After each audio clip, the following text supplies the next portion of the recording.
Hello friends, welcome to the current affair session for 2 August 2022। First देखते हैं which of the following is related to purple revolution. इसका answer है option B, that is lavender. Then where is the headquarter of International Cricket Council. इसका answer है option A, Dubai. Third है which of the following state tops in legislative assembly sitting in 2021। इसका answer है option B, Kerala. Fourth question है which of the following country has the highest FDI in India. इसका answer है D, Singapore. Last session के MCQs देखते हैं। What is the IUCN status of monarch butterfly? Second, the term event horizon is sometimes seen in use in the context of. Third, which of the following state connects Persian Gulf with Gulf of Oman? And the fourth is Al Naja, a military exercise, is between India and which of the following country?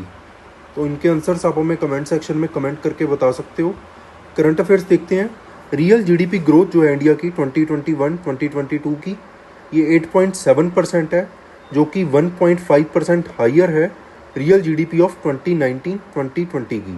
ये data release किया है national statistical office ने, और ये भी कहा है कि इंडियन इकोनॉमी जो है वो फुली रिकवर्ड कर चुकी है प्री पेंडेमिक लेवल से, कि जो पेंडेमिक की वजह से इकोनॉमी पे इम्पैक्ट पड़ा था उससे रिकवर कर चुकी है और प्री पेंडेमिक वाली स्टेज पे आ चुकी है। जीडीपी के बारे में पढ़ लेते हैं। Gross domestic product is the value of all final goods and services. तो आपने याद रखना, फाइनल गुड्स हैं, 3 तरह की गुड्स हैं basically: raw goods, intermediate goods and final goods. जैसे प्लास्टिक है, प्लास्टिक क्या हुई, रॉ गुड हो गया। इंटरमीडिएट क्या होगा, लेट अस से पेन्स रिफिल। फाइनल गुड क्या होगी, पेन। तो ये आपने याद रखना है। तो value of all final goods and services जो प्रोड्यूस हुई हैं एक कंट्री के टेरिटरी में in a given physical year. Nominal GDP क्या है, ये मेजर करती है वैल्यू यूजिंग करंट प्राइजेस, की जो अभी मार्केट प्राइजेस चल रहे हैं उसको कंसिडर करके नॉमिनल जीडीपी कैलकुलेट की जाती है। रियल जीडीपी में एक बेस ईयर कंसिडर किया जाता है, उस बेस ईयर से रिलेट करके रियल जीडीपी कैलकुलेट की जाती है, और इसमें इन्फ्लेशन भी एडजस्ट रहेगी कि अगर किसी इकोनॉमी की हमने actual GDP growth find out करनी है तो उसके लिए रियल जीडीपी जो है वो एक सही मेजर है, क्योंकि नॉमिनल जीडीपी में इन्फ्लेशन एडजस्ट नहीं की होती है। तो ये आपने याद रखना है। नेक्स्ट देखते हैं, एक एमओयू साइन हुआ है पाल्म ऑयल को लेकर।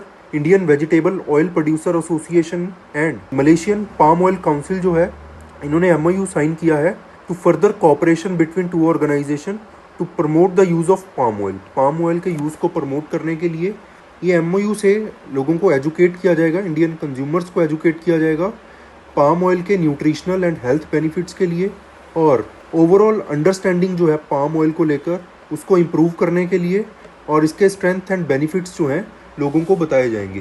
पाम ऑयल के बारे में पढ़ लेते हैं। एडिबल वेजिटेबल ऑयल है जो डिराइव किया जाता है मीसोकार्प जो होती है ऑयल पाम की, उससे पल्पी पार्ट होता है ये पाम फ्रूट का।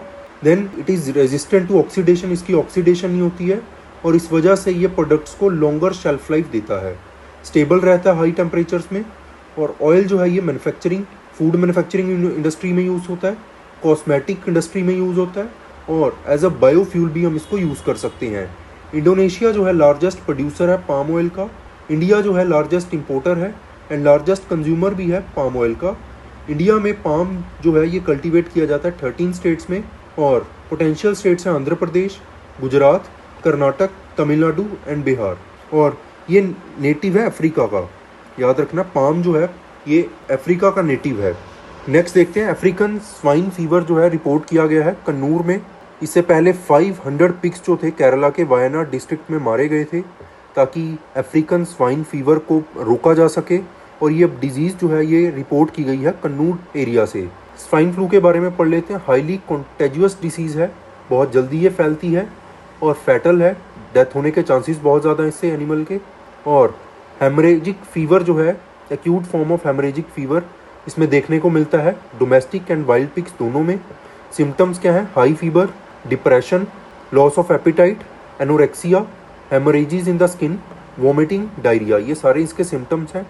फर्स्ट डिटेक्ट किया गया था ये अफ्रीका में 1920s में। Mortality rate, it means death rate जो है अराउंड 100% है, और क्योंकि इस फीवर का कोई क्योर नहीं है तो इसका एक ही तरीका है कि जिस एनिमल्स को ये इन्फेक्ट कर रहा है उनको मार दिया जाए, कलिंग कर दी जाए। ह्यूमन बींग्स को हालांकि ये एक बड़ा थ्रेट नहीं है, क्योंकि एनिमल से दूसरे एनिमल्स को होने के चांसेस हैं इसमें, बट एनिमल से ह्यूमन को होने के चांसेस नहीं है। देन ये किससे होता है? एज फार विरिडे फैमिली है वायरसेस की, उससे ये स्प्रेड होता है। और ज़्यादातर जो टिक्स होती हैं, टिक्स ये फैलाने में एक रोल प्ले करती हैं। और ये जो टाइप ऑफ वायरस है ये डिस्टिंक्ट है क्लासिकल स्वाइन फीवर से, जो एशियन स्वाइन फीवर है उससे डिफरेंट है। नेक्स्ट देखते हैं, इंडियन एयरफोर्स पार्टिसिपेट करेगी, एक एक्सरसाइज है, exercise pitch black, biennial exercise है जो होस्ट कर रही है Australian air force. 100 aircraft and 2500 military personnel जो हैं यहाँ पे पार्टिसिपेट करेंगे 17 नेशंस के। और इसके अलावा और कौन कौन सी एक्सरसाइज है उनको भी डिस्कस कर लेते हैं। इंडिया एंड ऑस्ट्रेलिया के बीच में ऑज इंडेक्स है, इंडियन एंड ऑस्ट्रेलियन नेवी के बीच में बाइलेटरल मैरीटाइम एक्सरसाइज है। इसके अलावा ऑस्त्रा हिंड एक एक्सरसाइज है ऑस्ट्रेलिया एंड इंडिया के बीच में, तो ये आपने याद रखना है। नेक्स्ट देखते हैं, पॉलिटिकल पार्टीज की जो डोनेशंस है ये 10,000 करोड़ रुपीस तक पहुंच गई है। ये डेटा प्रोवाइड किया है स्टेट बैंक ऑफ इंडिया ने। और किस चीज़ की डोनेशन कहा गया, किस चीज़ के थ्रू? इलेक्टोरल बॉन्ड्स के थ्रू। कि पॉलिटिकल पार्टीज को जो डोनेशन आती है थ्रू इलेक्टोरल बॉन्ड्स, वो 10,000 रुपीस करोड़ का मार्क जो है क्रॉस कर चुकी है। क्या है इलेक्टोरल बॉन्ड, इसको पढ़ लेते हैं।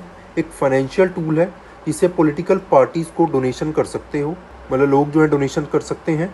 जनरल पब्लिक जो है, ये पॉलिटिकल पार्टी जो है नॉर्मली इशू करती है बॉन्ड, बट जनरल पब्लिक जो है वो भी इस बॉन्ड को इशू कर सकती है और पॉलिटिकल पार्टीज को डोनेशन दे सकती है। Citizen of India as well as body incorporated in India दोनों ही जो है इलेक्टोरल बॉन्ड में इन्वेस्ट कर सकते हैं, इलेक्टोरल बॉन्ड के थ्रू डोनेशंस कर सकते हैं। और इसकी जो वैल्यूज अवेलेबल है वो अवेलेबल है in the multiples of rupees 1,000, 10,000, 1 lakh, 10 lakh and 1 crore. और ये स्पेसिफाइड ब्रांचेज जो है एसबीआई की वहीं पे अवेलेबल है। एसबीआई ओनली बैंक है जिसको ऑथोराइज्ड किया गया है इन बॉन्ड्स को बेचने के लिए।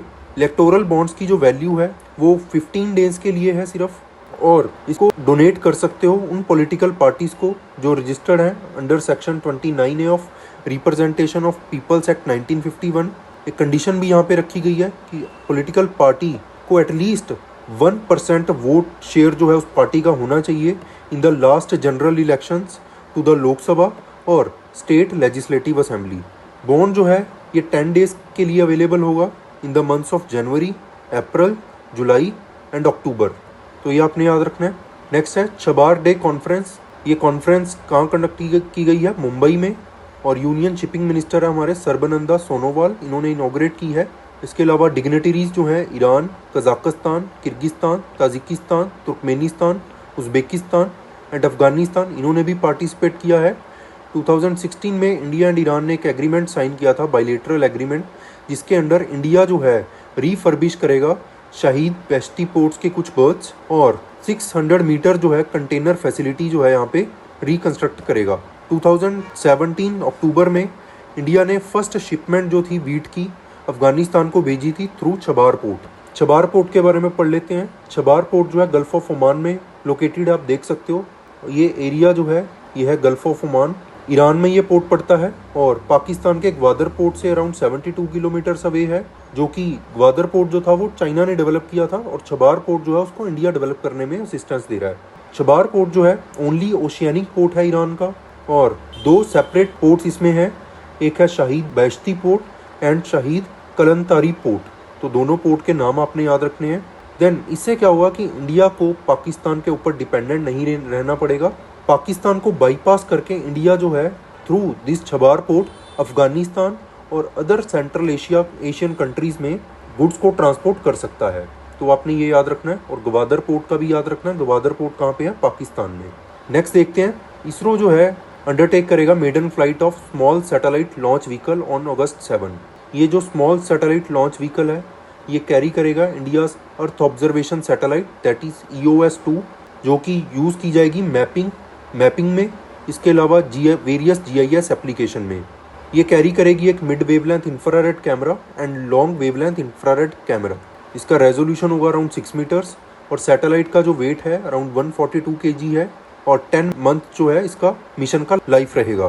देन क्या होता है कि नॉर्मली इंडिया जो है सैटेलाइट लॉन्च करता है पोलर सैटेलाइट लॉन्च व्हीकल्स के through, but polar satellite launch vehicle जो है थोड़ा कॉस्टली पड़ता है और थोड़ा हैवी भी है। तो स्मॉल सैटेलाइट्स को लॉन्च करने के लिए इंडिया ने एक ऑल्टरनेटिव ढूंढा in the form of small satellite launch vehicle. पढ़ेंगे हम इसको अभी डिटेल में।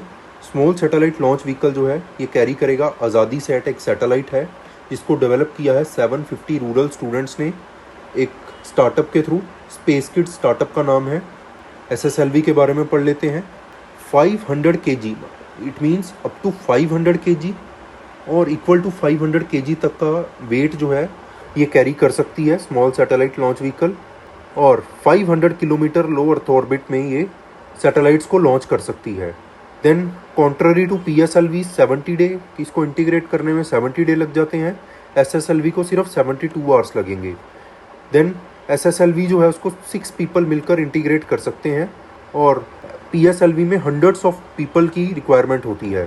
3 स्टेज लॉन्च व्हीकल है ये और सॉलिड फ्यूल्स यूज़ होगा तीनों ही स्टेजेस पे, तो ये आपने याद रखना है। नेक्स्ट देखते हैं डेथ एनिवर्सरी ऑफ बाल गंगाधर तिलक। ये ऑब्जर्व की गई है 1 अगस्त को और बाल गंगाधर तिलक की डेथ हुई थी 1 अगस्त 1920 को। इंडियन नेशनलिस्ट थे ये, social reformer and freedom fighter रहे थे ये। देन इनके बारे में पढ़ लेते हैं डिटेल में। 23 जुलाई 1856 को इनका बर्थ हुआ था। मिडिल क्लास मराठी हिंदू चित्तपवन ब्राह्मण फैमिली में, रत्नागिरी में, जो हेडक्वार्टर था उस टाइम पे रत्नागिरी डिस्ट्रिक्ट का। इन्होंने फाउंड की थी डेक्कन एजुकेशन सोसाइटी इन 1884, जिसका मेन एम क्या था कि लोगों को एजुकेट करना इंग्लिश लैंग्वेज में, क्योंकि इनको लगता था कि जो लैंग्वेज है वो एक पावरफुल फोर्स है लिबरल एंड डेमोक्रेटिक आइडियल्स के लिए। इन्होंने न्यूज़पेपर लॉन्च किया था, केसरी मराठी न्यूज़पेपर था जिसका नाम है द लॉयन, और इसका इंग्लिश वर्जन जो था द महारट्टा। तो ये आपने याद रखना है। इन्होंने इंपॉर्टेंट फेस्टिवल्स भी ऑर्गेनाइज किए, namely Ganesh Chaturthi in 1893 and Shivaji festival in 1895। British authorities ने बाल गंगाधर तिलक को नाम दिया था the father of Indian unrest, और लोगों ने इनको नाम दिया था लोकमान्य का, which means accepted by the people as their leader. इन्होंने 2 स्लोगन इनके बड़े फेमस हुए, that is swaraj is my birth right and I shall have it, and second है freedom is my birth right and I must have it. तो ये slogans भी आपने याद रखने हैं। So that's it for today. I hope आपको ये लेक्चर समझ आया होगा। आपका कोई भी डाउट आप हमें कमेंट सेक्शन में कमेंट करके बता सकते हैं। So thank you so much.